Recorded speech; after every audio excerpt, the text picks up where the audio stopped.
Hello, my name is Anna Cortez, and my informative speech is about women in the military.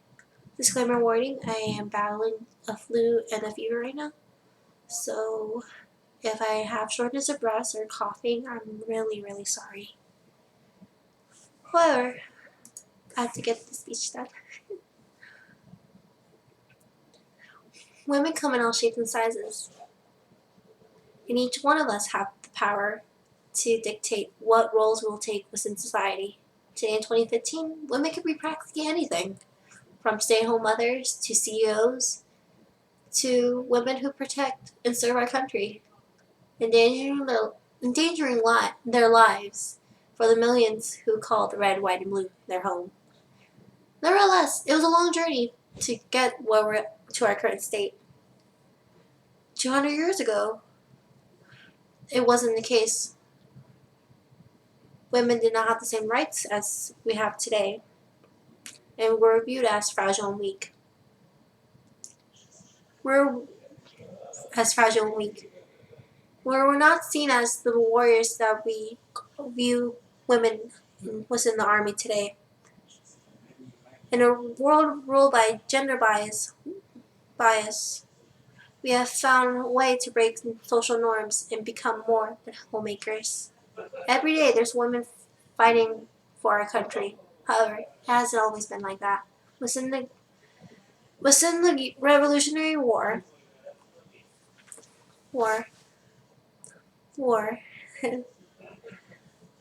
traditional roles for women were becoming a nurse, a seamstress, or a cook for a camp.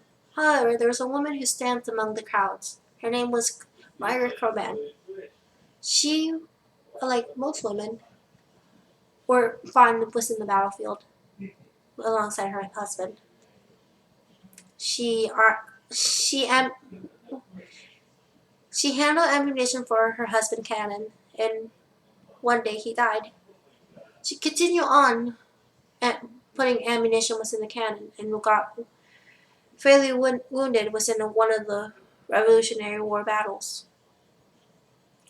Congress saw her bravery and gave her a pension within 1779. However, Margaret Coben was one of the lucky ones. She did not have to she did not have to hide the fact that she was a woman. Women who wanted to enlist in the war took initiative to hide their gender. Women like Miss Deborah Sampson.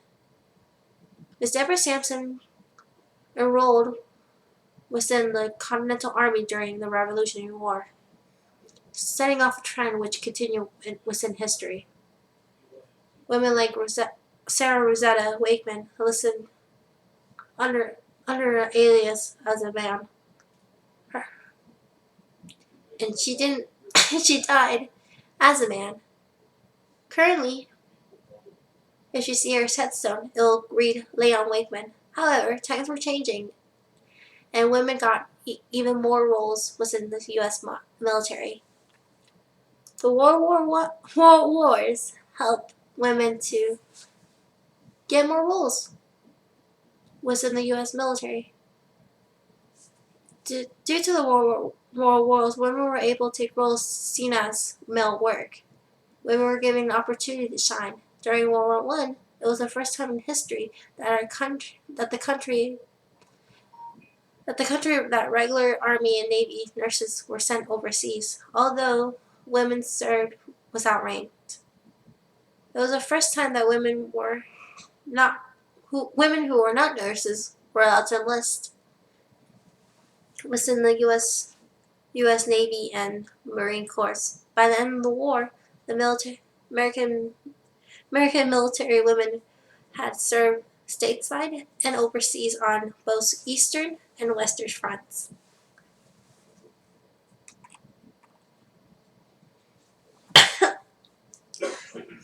During World War II, we got even more roles, creating iconic images as Rosie the Riveter. Women were able to get the jobs that are officially only male obligated, as men left left overseas for war. Women got to build ammunition and work in factories which benefited the military.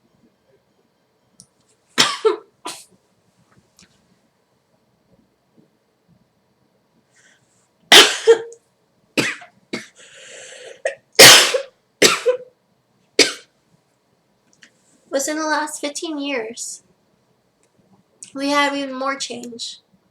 In the early 1990s, Congress repealed prohibition on women on the Navy, Air Force, and Marine Corps combat and combat ships, and submarines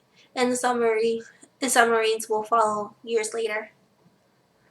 During the policy of 1977, Bill Clinton, Defense Secretary, declared that women were allowed to have direct combat assignments,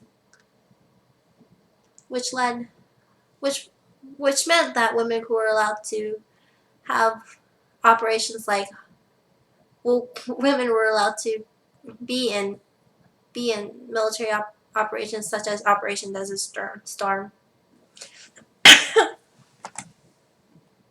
Currently in 2015,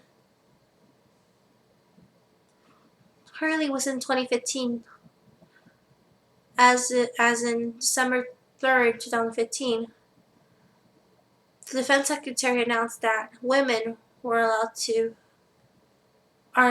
to join any part of the U.S. military, including infantry, armor, resistance, and separate special operation units. Since the Revolutionary War, since the Revolutionary War, sorry. Since the Revolutionary War, military roles has changed drastically. Now in 2015, women are treated as equals, no longer hiding their gender just to fight for freedom. Women have overcome several trials to serve within the U.S. military. However, has it has it however it has been worth it. Women are a source of strength, which overcomes by noting giving us the female warriors that we see today. Women who face everyday danger at any moment's notice. I just wanted to show the history and on a path that took